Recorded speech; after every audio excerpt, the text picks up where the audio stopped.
And with us right now is Esther Inman. And Esther, you are the founder and CEO of Virtual Assistant Internship.com. Thank you so much for joining us. Thank you for having me. I'm super excited. All right, listen up, fellow business owners.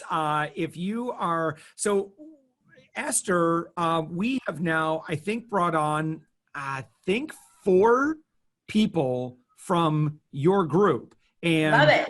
They are, so listen, in the world of hiring VAs, we know that there is a wide, that's a pretty broad term, VA. So Yep. If sometimes we say VA and people think, okay, well, that's like, $6 an hour or less in the Philippines. However, I could just tell you as someone that, I've been employing, teams of people for 20 plus years.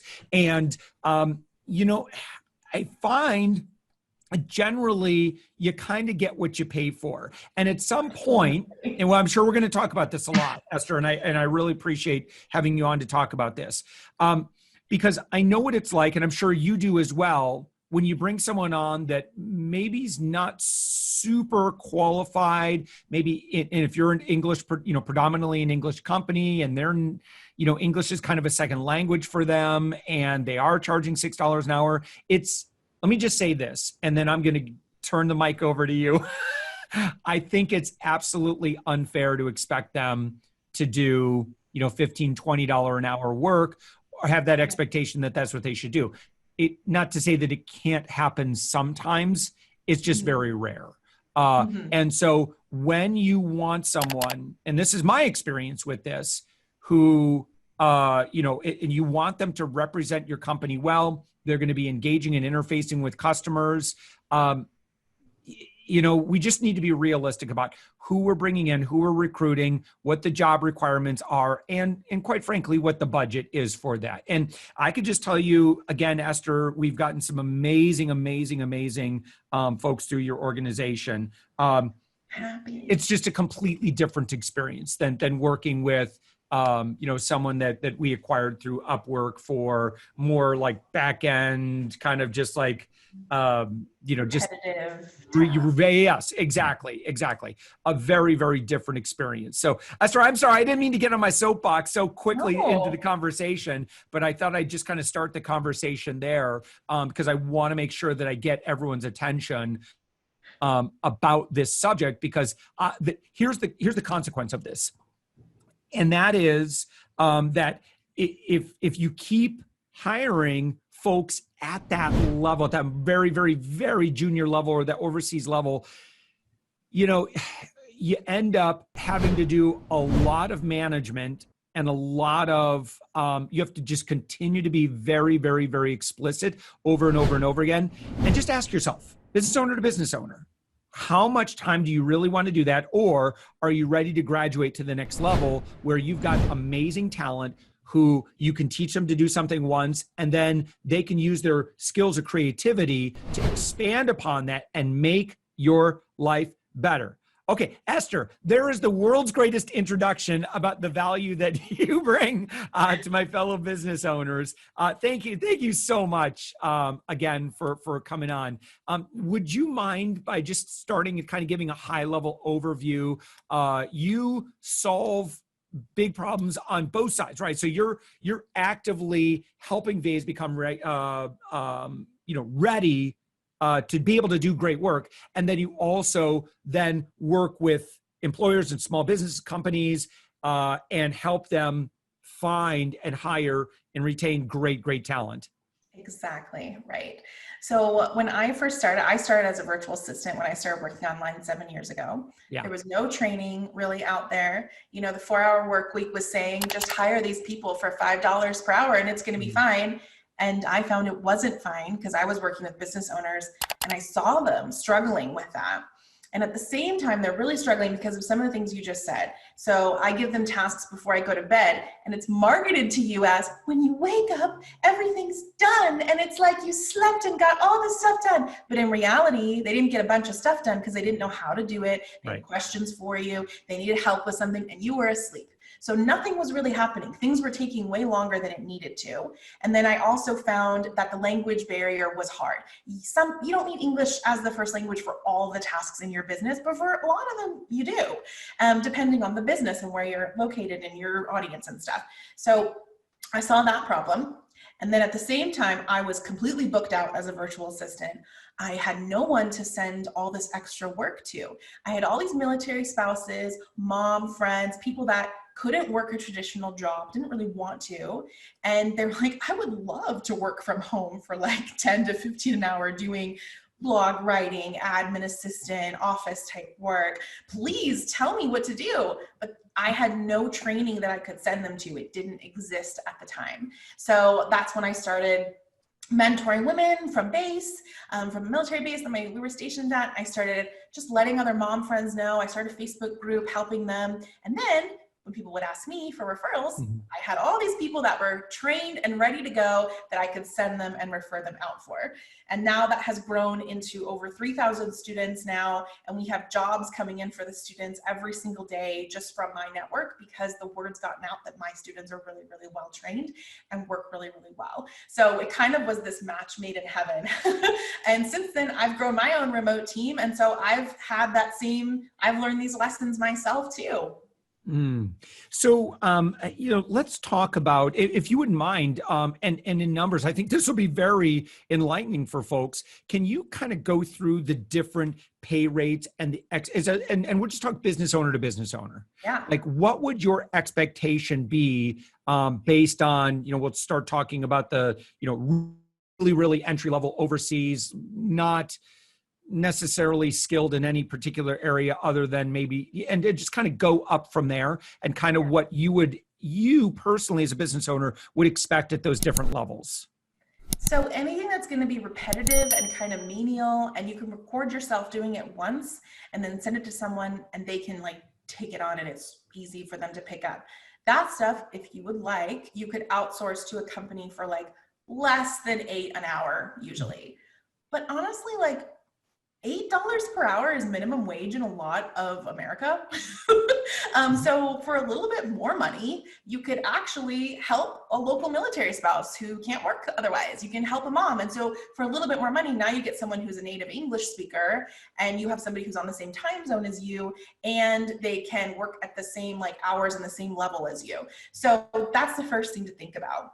I would say though, for my students, I have, like I said, over 3,000 students, and they're from all around the world. So we have students from Indonesia, we have them from Malaysia, where the daily living wage is $8 for the whole day of working. And even them, we've asked all of them, anywhere they're in the world, South Africa, all over, their minimum is still $15 US per hour, because they've invested in so much money. They had to pay in American dollars to learn all these American skills.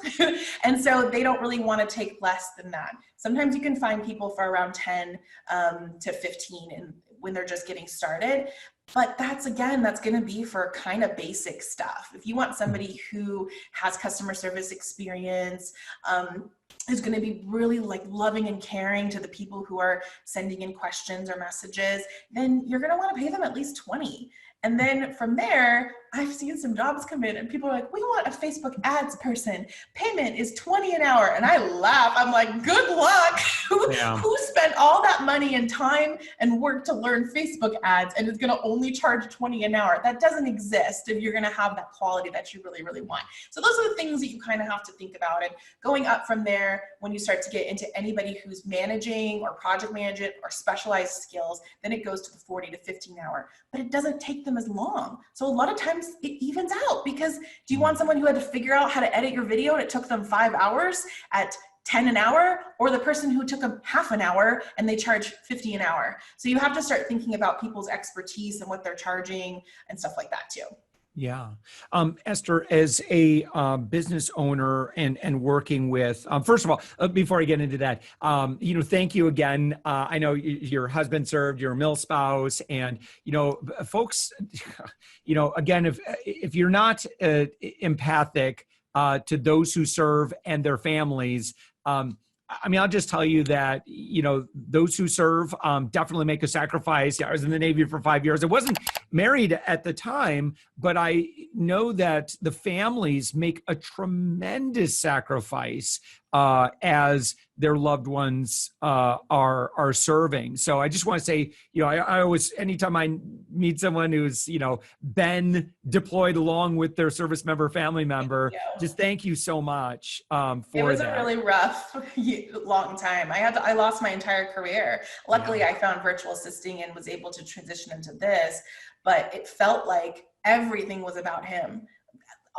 All the school that I went to, my education, none of it mattered. It was all about him, number one. And then number two, he got traumatic brain injury. He has long-lasting mental health issues. And so that impacts your family long-term after he's even out. So military life is hardcore. Yeah. Is there, if someone's listening and they're like, okay, Esther, is there any way that I can specifically support or actively recruit? Like, I want to hire a military spouse or, someone that's available who's associated with our military in any way? Yeah. So there's a couple places that you can look for that, and you can post your job too. So if you go to virtualassistantinternship.com and click hire a VA, post your job in there for free, and you can do a little asterisk that says, we'd love to support our military community. So American military veterans and military spouses are, get preference. That's awesome to do. You can also check out Hiring Our Heroes. I think a lot of times they will post jobs, or they can help you network and find where the military spouses are. And there's Facebook groups that are literally dedicated to military spouses looking for work. You could go in there and post your job in there too. Yeah. When posting a job, can you maybe share any best practices that you'd recommend? I know I have a couple of ideas, but I'd love to hear from your perspective. How can you post a really great job that's going to help you connect with the perfect person, and make sure that the expectations are just really well communicated? Yeah.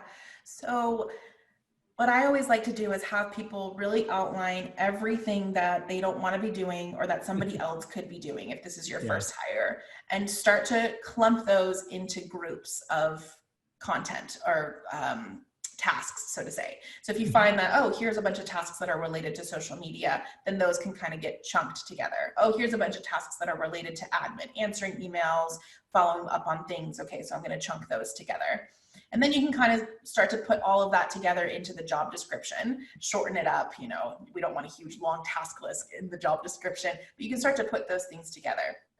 And I always like to say it's good to have, okay, this is the minimum required that I have to have in somebody. And then here's kind of my wish list, extra bonus things. And it would be great if you said that in the job posting and you differentiated and said, not necessarily, but would be great to have, and then listing some of the other more advanced things that maybe you'd be willing to train somebody on, or you can record yourself doing it and show them.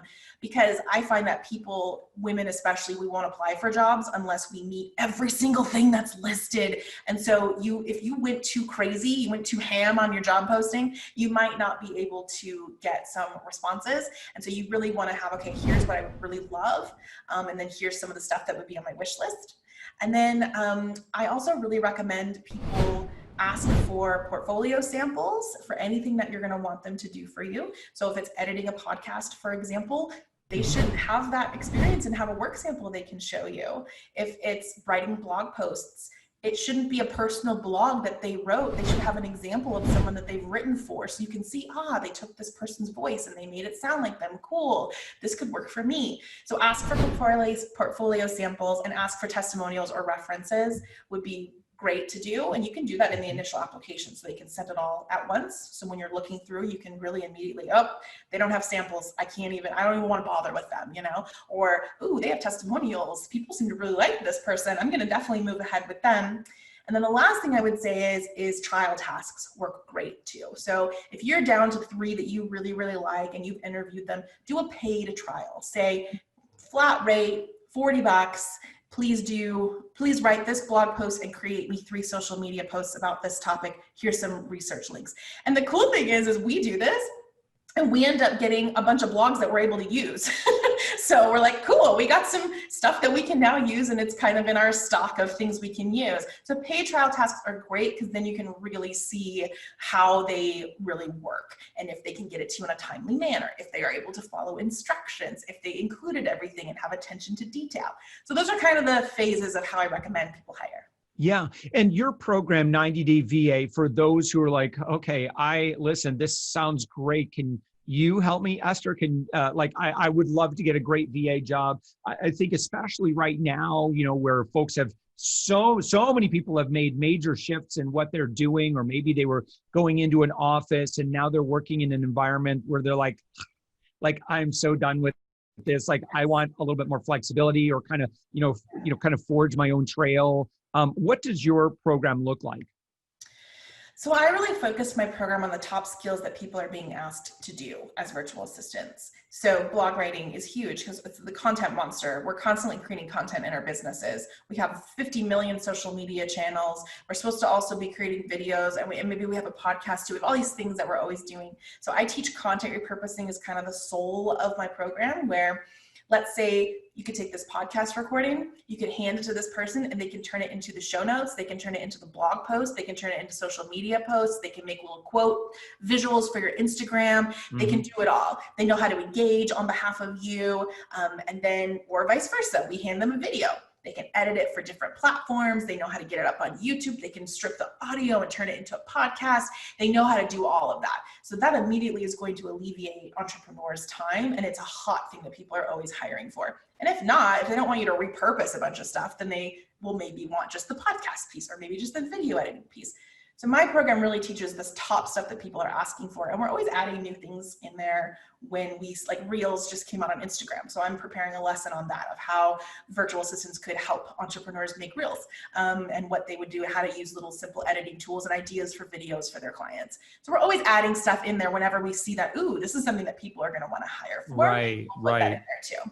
And then, and then we teach and I would say from an employer portfolio standpoint, when someone has those skills, this just makes them more valuable. And it's amazing, you can spend, a few weeks kind of getting good at something. And now you're just worth a couple more dollars an hour because of that one thing that you really focused on and added to your resume. Yes. And I think that we helped them to develop a portfolio as well, so they actually have something to show for it. Because how many times have we bought a course and maybe we even did it, but it doesn't really say much. It's like another degree. Like, yeah, I have this, I just put it on the wall. So I wanted them to have something that they can show for it, so that when they apply for a job to work for you on your podcast, they can say, here's the podcast I've edited, here's the show notes I've done, here's the thing that I've done before, even if it's for a sample person, so that you can actually see what they've done. And I think even if you're wanting to go on this on your own, you don't want to join 90-Day VA, that's something that you need to think about is, okay, cool, you know how to write. What do you know how to write? What are you going to show somebody? You have to show them what you can do. The resume of copywriter is not enough in the online business world. Yeah. So your website, Esther, is Virtual Assistant Internship.com. Again, to my fellow business owners, I can tell you, we've gotten some really great team members that have been through your program. They're pros. They show up ready to go, quick learners. And, more than I'd say there's I think we've been very fortunate that they're ready to adapt the mission, right? There's something that I've noticed from your folks that you must be teaching. And I don't know if it's, and I could just tell you from an employer standpoint, when somebody has appreciation for what we do beyond just, okay, you do this, here's your transaction, I give you money. I've gotten a vibe from your folks that they really appreciate the work that we get to do, or the outcome that we get to produce. So it's very enjoyable for me from an employer standpoint to be able to have that relationship. And again, independent contractor, technically, or if the IRS is listening, not employer, but yeah, all of that. So Esther, thank you so much for what you've done. Anything else that we missed? The only other thing I would say is that really look for people. And I think the reason why my students stand out too, besides the skills like what you were mentioning, and this is something that you want to look for if you're hiring somebody, or if it's just for yourself, if you're wanting to do this as a side hustle, is that passion that you were talking about, and the self-direction, and being a problem solver. That's what makes a great team member, is like, ooh, this person sent me a thing and I don't know where it is. Let me email them and ask them. No, you figure it out. You problem solve. Oh, you don't know how to do that thing? You know to go on YouTube and how to figure out how to do it, and how to do it for the business owner, because you care about them so much and that they need to do what they need to do. And so those are like the soft skills that I think are so important in this world, and that I love to teach my students. I teach them through the program. I make them figure things out so that they can show, oh, I know how to figure stuff out, and then they can do it for business owners too.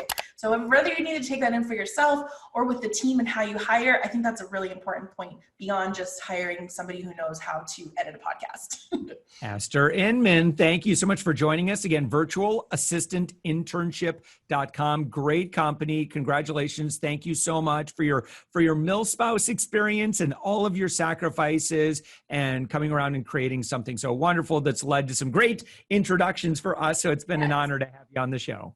Thank you for having me very much. Can't wait to connect with some of your listeners.